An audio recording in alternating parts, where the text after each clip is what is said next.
Hello friends, welcome back to law school.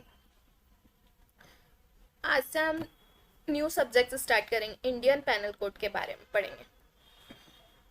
पहले हम देखेंगे हिस्ट्री ऑफ लॉ। लॉ के शुरुआत कहाँ से हुई, हिस्ट्री के बारे में, लॉ की हिस्ट्री के बारे में थोड़ी सी बात कर लेते हैं। लॉ की शुरुआत कब से हुई थी? 10th सेंचुरी से हुई थी। नेचुरल लॉ से इसकी शुरुआत हुई थी। ठीक है। उसके बाद वर्ल्ड में लॉ की शुरुआत कब से हुई, मतलब वर्ल्ड में कहाँ से लॉ की स्टार्टिंग हुई कि ऐसे लॉ बनने चाहिए कि इसको ये क्राइम है, ये ऑफेंसेस है, ये कॉन्ट्रैक्ट है। तो ऐसे में लॉ की शुरुआत कहाँ से हुई? रोम से स्टार्ट हुई। उसके बाद किसके पास? यूनान के पास लॉ आया। ठीक है। फिर 17-18 सेंचुरी के बीच में क्या हुआ? कस्टम के थ्रू चलते थे पहले सारी चीजें। तो कस्टम और लॉ को दोनों को अलग अलग किया गया। 1833 में Macaulay move the house of common to codify the whole criminal law. 1833 में मेकाले ने क्या करा? हाउस ऑफ कॉमन के पास गए कि उनको पूरे क्रिमिनल लॉ को कोडिफाई करना चाहिए और इसके लिए यूनिफॉर्मिटी लाए वो। The first Indian law commission कब कॉन्स्टिट्यूट हुआ? 1834 में, और under the charter act of 1833। Charter act के under first law commission constitute हुआ 1834 में।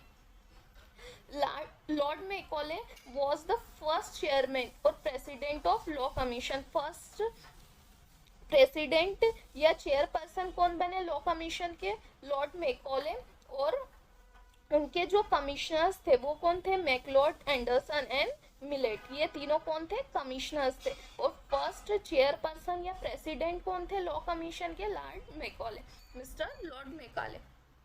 ठीक है।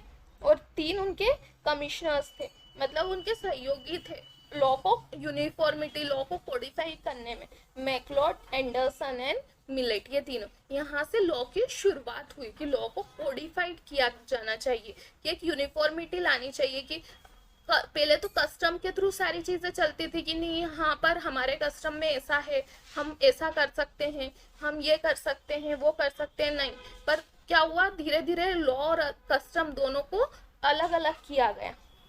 और फिर 1833 ने क्या करा? मेकाले हाउस ऑफ कॉमन गए, उन्होंने क्या कहा कि होल इंडिया में लॉ को कोडिफाई करना चाहिए। ये उन्होंने सुझाव दिया 1833 के चार्टर के अंडर में। ठीक है। ये हिस्ट्री ऑफ लॉ। यहाँ पर हमने थोड़ी सी हिस्ट्री देख ली लॉ की। अब हिस्ट्री ऑफ आईपीसी। आईपीसी की शुरुआत कैसे हुई? The Indian penal code was drafted by the first Indian law commission under the presidentship of Macaulay. Indian penal code कब ड्राफ्ट हुआ? फर्स्ट इंडियन लॉ कमीशन द्वारा। किसके द्वारा ड्राफ्ट किया गया? फर्स्ट इंडियन लॉ कमीशन के द्वारा ड्राफ्ट किया, जिसके प्रेसिडेंट कौन थे? मेकाले थे। The draft underwent further revision at the hand of well-known jurists like Sir Bernice Peacock, was completed in 1850. ये जो ड्राफ्ट है ये है मेकाले ने प्रिपेयर करा, उसके बाद किसको भेजा गया रिवीजन के लिए उस ड्राफ्ट में कि ये चीजें हमने डाली है, ये ऐसा ड्राफ्ट है, तो किसके पास भेजा गया? Well known jurist sir Bernice peacock के पास। और जो कंप्लीट कब हुआ? 1850 में। Indian Penal Code was passed by the legislature on October 6, 1860. Indian penal code कब पास किया गया? अक्टूबर 6, 1860 को। और was enacted act number 45 of 1860। ये कौन सा है? Act number 45 of 1860। 6 अक्टूबर 1860 को गवर्नर जनरल ने असेंट दी आईपीसी पे कि हाँ ठीक है, इस पे असेंट दे दी गई गवर्नर जनरल द्वारा 6 अक्टूबर 1860 को। और 1 मई 1861 को इस ड्राफ्ट को अपोज किया गया। क्या किया गया? 1 मई 1860 को वापस से इस ड्राफ्ट को अपोज किया गया। फिर क्या हुआ? 1 जनवरी 1862 से इंडिया ने ये एक्सेप्ट किया और इसे आईपीसी को इन्फोर्स में लाए 1 जनवरी 1862 से। ये है क्या? History of IPC. First law commission ने इस मेकाले की प्रेसिडेंटशिप में इसे प्रिपेयर किया। ठीक है। अब इंट्रोडक्शन। कोई भी सब्जेक्ट पढ़े तो उसके बारे में पहले हमने पढ़ लेना चाहिए। जैसे कॉन्ट्रैक्ट हमने पढ़ा था तो पहले उसके बारे में जान लिया था कि कब वो इन्फोर्स में आया, कितने सेक्शंस है उसमें, क्या क्या सब सेक्शंस या कितने चैप्टर्स है या कौन सा लॉ है वो, ठीक है। तो वैसे ही आईपीसी के बारे में हम जान लेते हैं। आईपीसी कम इनटू फोर्स कब आया? 1 जन 1862 को। ये किसके under draft chairmanship of lord Macaulay. ये हमने देखा था इसकी हिस्ट्री में भी आईपीसी के कि इस ड्राफ्ट को किसने प्रेजेंट किया? Chairmanship of lord Macaulay. यह ब्रांच ऑफ पब्लिक लॉ की ब्रांच है। आईपीसी कौन सी लॉ की ब्रांच है? पब्लिक लॉ, ये प्राइवेट लॉ नहीं है।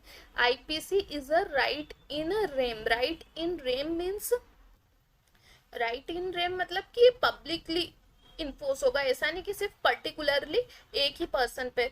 दो राइट्स होते हैं, right in rem and right in a personam. Right in personam जो पर्टिकुलरली स्पेशली स्पेसिफिकली एक पर्सन पर अप्लाई हो, और राइट इन रेम मतलब जैसे कि किसी ने क्राइम करा है तो वह उस पर कितने भी पर्सन हो उन पर अप्लाई होगा। अगर प्रॉपर्टी के अगेंस्ट क्राइम हुआ है तो पर्टिकुलर उस प्रॉपर्टी पर अप्लाई हो। ये होता है राइट इन रेम, क्योंकि ये ब्रांच ऑफ पब्लिक लॉ है। ये क्या है? पब्लिक लॉ है। जो आईपीसी है वो क्या है? Branch of public law. ये प्राइवेट लॉ नहीं है। प्राइवेट लॉ कौन कौन से हो जाते हैं? सक्सेशन हुआ या डिवोर्स हुआ, विल हुआ, ये सारे लॉ हो जाएंगे प्राइवेट लॉ। और पब्लिक लॉ आईपीसी और ये सारे के पब्लिक लॉ, पब्लिकली अप्लाई होंगे, ठीक है। ये सब्सटेंटिव लॉ। लॉ दो टाइप के होते हैं, सब्सटेंटिव लॉ और प्रोसीजर लॉ। सब्सटेंटिव लॉ मतलब जहां पर कि ये कोर्ट जाने का आपको राइट देता है। प्रोसीजर मतलब वहाँ कोर्ट में क्या प्रोसीजर्स होगी। और सब्सटेंटिव लॉ की हाँ ये चीजें हैं तो इससे आप कोर्ट में जा सकते हैं, किसके अगेंस्ट आप कोर्ट में जा सकते हैं। जो लॉ अट्रैक्ट करता है कोर्ट में जाने के लिए वो हो गया सब्सटेंटिव लॉ। आईपीसी में कितने 23 चैप्टर है जिसमें 511 सेक्शंस हैं, ठीक है। ये प्यूनिटिव लॉ है। प्यूनिटिव मतलब इसमें पनिशमेंट्स बताई गई है कि आपने ये क्राइम करा तो आपको ये पनिशमेंट रहेगी। लेकिन यह कौन सी थ्योरी पे बेस्ड है? तो ये रिफॉर्मेटरी थ्योरी पर। रिफॉर्मेटरी मतलब कि आपको सुधरने का टाइम देती है, सुधरने का प्रयास किया जाता है। आपको सुधारात्मक थ्योरी पर बेस्ड है कि आपको सुधारा जाएगा, कि आपको ये सजा मिलेगी तो आप इससे सुधरेंगे। यूं नहीं कि आपको बस बोल दिया कि ऐसा है। तो ये पर्सन में चेंजेस ला सकता है, रिफॉर्म कर सकता है उस पर्सन को। इसलिए कौन सी थ्योरी पर बेस्ड है आईपीसी? रिफॉर्मेटिव थ्योरी पर बेस्ड है ये। अब जनरल प्रिंसिपल के बारे में बात कर लेते हैं आईपीसी के। Presumption of innocence.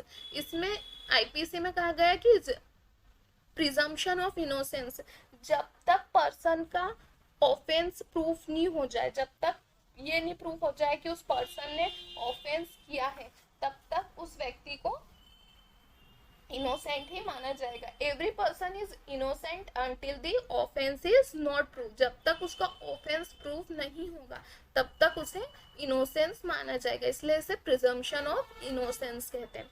Burden of proof. Burden of proof किस पे होगा? Burden of proof is always on the prosecution. Burden of proof किस पे होगा? हमेशा प्रोसिक्यूशन पर होगा। प्रोसिक्यूशन को हमेशा बर्डन ऑफ प्रूफ करना होगा। लेवल ऑफ प्रूफ कहाँ तक होगा? Beyond reasonable doubt. Level of proof क्या रहेगा? बियॉन्ड रीजनेबल डाउट तक। जब तक डाउट नहीं हो, रीजनेबल डाउट, तब तक वहां तक लेवल ऑफ प्रूफ माना जाएगा। फेयर ट्रायल की जाएगी, ठीक है। यूं नहीं निष्पक्ष ट्रायल की जाएगी कि नहीं ये आपका कुछ है तो आप उसके अगेंस्ट फेयर ट्रायल नहीं अनफेयर ट्रायल हो जाए, नहीं। हमेशा क्या होगी आईपीसी में? फेयर ट्रायल का प्रिंसिपल अप्लाई होगा। Double jeopardy. Double jeopardy means एक, जैसे कि आपने किसी पर्सन का एक बार मर्डर किया, दूसरी बार किसी और का करा, तो दो बार तो आपको फांसी की सजा नहीं दी जा सकती, एक ही बार दी जाएगी। या दो बार आपको उम्र कैद की सजा तो नहीं दी जा सकती। तो यहाँ पर क्या होता है? डबल जियोपार्डी का रूल अप्लाई हो जाता है कि एक ही क्राइम के लिए, जैसे कि क्राइम आपने, कोई व्यक्ति एक ही अपराध के लिए एक से अधिक बार दंडित नहीं किया जा सकता कि आपने दो लोगों को मारा है तो आपको पहले फांसी पे चढ़ा दिया जाएगा फिर वापस उतार के फिर नहीं। अगर एक व्यक्ति ने कोई दो अपराध एक जैसे किए तो उसे दो बार सजा नहीं दी जाएगी। तो यहाँ पर कौन सा रूल अप्लाई हो जाता है? डबल जियोपार्डी का रूल अप्लाई हो जाता है। और कोई भी क्राइम होने के लिए क्या होना चाहिए, गिल्टी इंटेंशन, मेंस रिया। ये हम आगे पढ़ेंगे डिटेल में कि मेंस रिया होता क्या है। स्ट्रिक्ट इंटरप्रिटेशन का रूल यहाँ पर अप्लाई होता है, और हर केस में क्या अप्लाई होगा, नेचुरल जस्टिस का प्रिंसिपल अप्लाई होगा। In every case enforce the principle of natural justice का रूल अप्लाई किया जाएगा। ठीक है, ये जनरल प्रिंसिपल है आईपीसी के। Thank you, like share and subscribe my channel.